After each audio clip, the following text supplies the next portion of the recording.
What's cracking, you guys? Welcome back to another video. We got a long overdue video. You guys have been asking for this one for quite some time. We got a loadout video for 2021.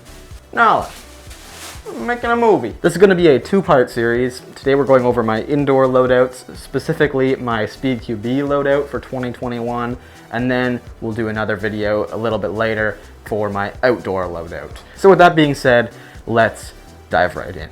I've got kind of two different setups. I've got my rifle setup and then my pistol setup. My pistol's HPA, so we'll get into that later. So this is something I get questions about all the time. This is not a dye mask. When I started into airsoft, I was on an extreme budget, and I also didn't want to commit to a paintball mask yet. I figured I liked it, but I just wanted to really try it before I spent the 200 Canadian dollars plus on a mask. So this is the FMA A1 or F1. One of the two, I'll look it up, but this is basically, it's a dye mask clone. You guys are asking about this one all the time. It is compatible dye lenses and it's been shot multiple times. It is definitely safe, can confirm. Is it as good as a dye mask? Definitely the biggest con is the flexibility. That's where the dye masks really excel, is the flexibility on the face.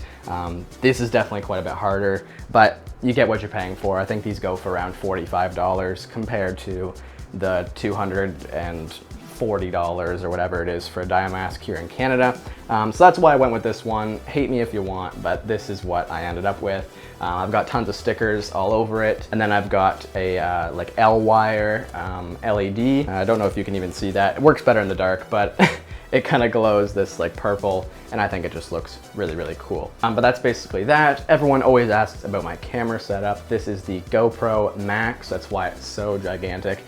It is the 360 GoPro. It's their newest 360 GoPro, and it is fantastic. I love it. It's definitely a lot more cumbersome to work with. It's a bigger camera, bigger files. You have to edit it in a specific way, but the results speak for themselves. I think it's a fantastic camera. I'm really looking for a unique perspective, so this is what I like to run. Also, I have these dome lens protectors on there. They tend to get shot out quite a bit, but thank goodness they're not too expensive, so. Moving on, I just run a like beanie toque. It's just a black beanie toque. Next we have the Nike Dry Fit Pro Mist. It's a great headband. The only reason I run it is just to keep just a little bit of extra sweat out of my mask. I hate when my mask gets foggy or sweaty. Usually it doesn't fog, but sometimes it tends to get just a layer of sweat on it. So if I run this, completely gets rid of that problem. I got the idea of this from Union Virus. Below that, I run just a black buff. Yeah, it's just like a neck tube buff thing. These go for around like $10. You can get them on Amazon or whatever. But I just find protects my face, my neck a little bit. But I also just really, really like the look. Just the whole face being completely blacked out. And then below that, I just really run a variety of shirts. I just happen to have the SPEEDQB Gauntlet long sleeve t-shirt on right now. Really great long sleeve t-shirt. It's quite a bit thicker than a normal t-shirt, so it feels great. Also got some patch face on either arm, which is kind of fun. I don't have anything on there right now. Below that, I have the SPEEDQB Battle Belt in the purple camo, and I love this thing. It's really, really great. I've got the triple orange M4 mag pouch on the back here. I really like it on the back just for a lot of different reasons, especially in SPEEDQB. You're crouched down a lot and you're pinned behind cover, and it just makes it really easy to get to on either side. I typically run a dump pouch, but not for SPEEDQB because I just have to be super quick. I'm not worried about people stealing my mags, that sort of thing. So, and it's also just a little bit of extra bulk that could get shot. So yeah, this is a super streamlined loadout. It's just the bare essentials, and this is what I'm running. For mags, everyone's always asking what mags I run. I pull one out here.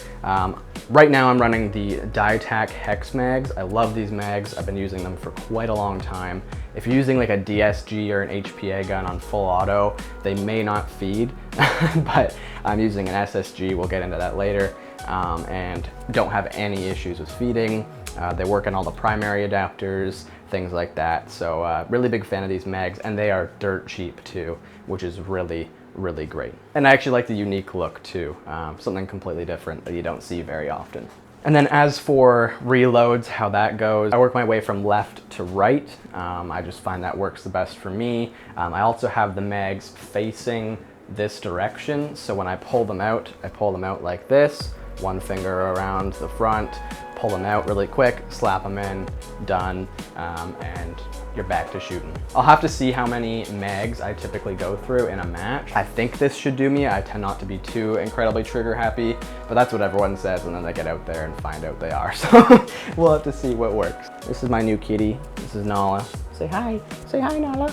Hello. Below that, I don't think you'll be able to see this, but I have the SPEEDQB Electron pants. These are the new SPEEDQB pants that just came out. Love these pants. They are really, really great. I definitely really enjoy them. They're designed by the guys over at SPEEDQB, obviously. They play SPEEDQB, so they're kind of meant to have SPEEDQB in mind. Built-in knee pads, feel fantastic, tons of adjustments, quite breathable. Now let's go over the gun. So this is the KWA Ronin T6. I've been using this gun for a little over a year and a half now. But yeah, it's come a long ways. Obviously I've got my gold paint job on here. Everyone always asks about that. But yeah, done a lot of custom work to this, and it is shooting really, really nice right now, and could not be happier with it. So let's go over everything. We'll go tip to butt and Grand Thumb style. So tracer unit, obviously for SPEEDQB, big must. Really helps when you're snap shooting, just to be able to see where your BBs are going. Obviously I run no sights, so tracers are kind of my sights. This is the X-Cortec XT301 tracer unit. Very similar to the Ace Tech Lighter S. And I also have it wrapped in carbon fiber wrap. Everyone always asks me about that too. It's just a wrap. Moving back, we have just the stock rail system. I have wrapped that in carbon fiber as well. Below that, I have spray painted my outer barrel gold. If you look really close, it looks terrible, but from a distance, it looks sick, so I don't care. Above that, weapon lights, of course, huge must. I do quite a bit of work with O-Light, and this is the O-Light Balder Pro. Really great light. This one actually is a built-in laser. Obviously, I can't use that for SPEEDQB, but hey, it looks cool on there, and I find it actually gives me just another point of reference on my barrel with the direction that I'm aiming. So I actually really like that as well. It's got two pressure pads on either side. It's very similar to like a Streamlight or something like that, like a pistol light, where it's got the two tabs on either side, and you just press them in and they work. If you press it quick, it is a constant on, and if you hold it and then let go, it'll do a momentary on. And then if you press both tabs at once, it does a strobe. I'm gonna turn that off so we don't give anyone a seizure. But yeah, it's got tons of different modes, and just a really great light. 1350 lumens as well, so can definitely blind some people and provide yourself some good cover. Let's move back. I have the stock hop-up unit. I have a Prometheus 6.03 tight bore barrel in here. It really helps with accuracy and whatnot, and just tighter groupings in a CQB environment. In that same barrel, we have a Modify flat top bucking. I really like this bucking. It's the soft one. I'm typically using 2.0s, 2.5s for BBs. So it really just gives a nice flat trajectory to those. It comes with a nub as well, so you can modify your hop up to be as flat as possible, which I really like. But I've been using that bucking for a little over a year. Barely a big fan of it. I have an enlarged mag release just for those quicker reloads, just so I never miss. I have a Max model adjustable trigger. I forget which style this is, but it's in the gold. It's a little bit different gold than the receiver and whatnot, but hey, it looks cool. For my pistol grip, I have the MOE. I forget the exact model on this one. It's the original one. It's not the new one. Big fan of this pistol grip. It's my favorite one. I've got it on all my other rifles, so I really, really like this. Stock is just the stock Tanker T6 stock with the AirTech Studios extension. It just helps improve battery space and whatnot. And I really like the position that it just puts it at as well. I find it works really, really well. That's pretty much it. Let's go over internals. I've only really upgraded a few things. The rest of this gun is really, really nice. So motor is the Lonex A2 motor. Fantastic motor. I can run this gun outdoors with a M130 in there, and it pulls it back no problems. Like, no, not even an issue. So highly recommend this motor. It's got tons of torque. Really, really snappy motor. And then also, to go along with the trigger, we have a Gate Titan advanced. Big fan of the Gate Titans, and yeah, that's inside of here. This gun's kind of meant to fit a Gate Titan, so it does a great job of that, and obviously increases the performance a ton. But that's my T6, that's my rifle, and yeah, let's dive into my other setup. So this is my HPA setup. I really love running pistols, so this may be my go-to setup. Not sure yet. I'll have to play around with the two and really see what I like doing. I like just being a small target, so this pistol is really, really nice for that. And this pistol actually shoots pretty well the same as my rifle. So it's an incredibly accurate pistol. I put a lot of time into this, love it a ton. So the one downside with this is, of course, it's HPA, so I do have to run a backpack. I'm a bit of a bigger target in terms of that, but we'll have to see if that's an issue or not. But this is just a completely different setup and something that I can try and experiment with. So a lot of you guys might be wondering why I don't run just pistol mags, then I don't have to run the HPA. It's because I only have 2 pistol mags. So I'll have to get some more, and maybe I'll try that at some point. But I just love the reliability of HPA, and of course running the M4 mag, I have just so much more firepower. So everything else is pretty much the same. Helmet obviously gonna stay the same. But now instead we have the Nucleus chest rig from SPEEDQB. Still toying with the idea of running my mags up here on my rig. That's what I'm more used to. I've never really run a belt system too much before in the past, so I'm still trying to figure out which one I like more. I do think the belt can be faster if you get better at it. So I'll just have to experiment again. Now, moving on to the back. This is the SPEEDQB Atom Pack, and it's in the smoke gray color. Big fan of that color. It's one of their new colorways, and I think it looks really, really great. But also it's small, so slim and compact that it shouldn't be an issue. It definitely is a bigger target, of course, but it's pretty small. So I'm really, really happy about that. Everything is super tight to me, and that's just how I like running things. No bulk, no drag, nothing. It's all very, very compact. In there, I have my amped SLP tank. It's a 48 by 3000 tank, so it's definitely a lower pressure tank. It's an aluminum tank. A lot of people run carbon fiber tanks. I haven't had an issue with it, especially when it's in my backpack.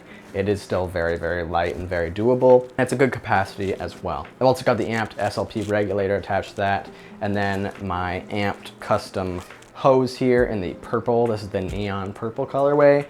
Really, really happy with that. And then I've put my Kraken call sign on the rubber fitting here as well, which is super dope. So definitely check out Amped if you're looking for HPA stuff. They do a killer job. And then of course I still have my belt system here with the M4 mag pouches. So that's what I'm running here, because of course we got the M4 mags in the pistol. And that's pretty much it, that's new. So let's go over the pistol. So what I've got going on here is the primary airsoft high cap adapter. Probably everyone knows about these. Really, really great. And then let's talk about the pistol. So I'm gonna get a lot of hate for this, but this is the Jagarms GM4 4.3 high kappa. I love this high kappa. A lot of people are like, oh, TM. I get it guys, I get it. Everyone thinks TM is the master ace, I get it. I've stripped this gun down and it's pretty much all custom now. If you're gonna upgrade your high kappa, really the only thing you're paying for is the lower receiver. That's basically it. If you're changing the grip, you're changing the slide, you're changing all the internals, that's all that matters. And I can tell you the Jagarms lower receiver is the exact same as the TM one. Hate me all you want. It's a piece of metal, guys, relax. But this is a great pistol, and I've done quite a bit of work to this. So let's talk about that. So first off, obviously the elephant in the room, I have a custom Cerakote job on this. If you haven't seen my last video, I go over all the Cerakote that I've done, and I could not be happier with this. This was done by the guys over at Red Tower Armory. They did a fantastic job. And then we'll just talk about the accessories. So first off, we have the Olight PL Valkyrie Pro. This is my go-to pistol light. This thing is fantastic, got a quick disconnect, and it is just a really great light. It's got 1500 lumens, so it is plenty bright, and I guarantee you this is gonna be brighter than pretty well anyone else's flashlight at the field. So super great light. On front of that, everyone's always asking me how I get it yellow. I have a custom protector in here. It's made from, like, you know, those those like red dot protectors. I just cut it into a circle using a drill press and just placed it in there, wrapped it with some electrical tape, holds it really nice, protects my light, and gives it a cool yellow glow. For slide, this is the Sanctus Custom slide. Everyone always asks me about this. It is not a 3D printed slide. They have an aluminum slide now, and it is just an awesome slide. Like, guys, it's gorgeous. Like, it is beautiful. So many cutouts, and it's done in such a tasteful way. I love the look of this. I usually don't like a ton of cutouts in the slide when they are like patterned like this, but this one looks amazing, I think. And just the weight of this slide alone is just ridiculous. It's so lightweight. If you haven't tried this slide, I highly recommend you try it. And below that, of course, I have the Sanctus Customs fluted outer barrel. It's also threaded, so I can put my tracer unit on here. If I'm playing indoors, I would 100% be running a tracer on this thing. That's why I got this outer barrel. I'm really trying to do a like super lightweight pistol build, and this just helps that so much. For barrel setup, I've got a Master Mods barrel. If you've never heard of Master Mods, they're kind of working with ICS. They're kind of a joint company there. They kind of partner on some things. They sent me out their barrel. Really, really like it. I forget the exact length, but it is tiny because it's a 4.3. It's a 6.04 inner barrel, but I gotta tell you, it is impressively accurate. I don't know if it's just the build quality or the polishing that they do to their barrels, but they shoot phenomenally. I've got another one in my rifle for my outdoor loadout. Again, wait for that video. But my favorite barrels that I've ever used, and highly recommend those. They also come with a R-hop patch and that sort of stuff, so it is R-hopped as well. R-hopped in a pistol, which is pretty cool. Yeah, big fan of that barrel setup. It's fantastic. I will tease one thing here. I am waiting for Sanctus Customs blowback unit V2. It's a 3D printed blowback unit, and it will get rid of all the extra weight in the slide, which I cannot wait for. That video will be coming very soon as well. Other than that, it's stock, because if it ain't broke, don't fix it. I just really like what Jag Arms is doing here. I might do a video comparing this pistol to a stock TM pistol and just kind of giving you guys the reasons why I think this is a better starting point. It's quite a bit cheaper, at least here in Canada, and I think if you're gonna customize it and upgrade it anyway, this is a fantastic way to start. So yeah, that basically goes over my pistol setup. This will likely probably be the setup that I'm running more. We'll have to just wait and see. If I feel like my backpack's getting lit up a ton, then I'll probably switch over to the AEG. But yeah, we'll have to see what happens. But yeah, that's pretty much it, you guys. This has been my SPEEDQB loadout for 2021. I hope you guys enjoyed, learned something. I love seeing these loadout breakdowns and just seeing what other people are running out there. So hopefully, maybe you got some inspiration. But yeah, thanks so much for watching, guys. Today's video is sponsored by the subscribe button. So make sure you hit that subscribe button. I will also tease, I have patches on the way, and they're gonna be super limited edition. So if you're interested in that, make sure you stay tuned, because they're coming. Other than that, guys, we'll see you in the next one. Stay awesome. Peace.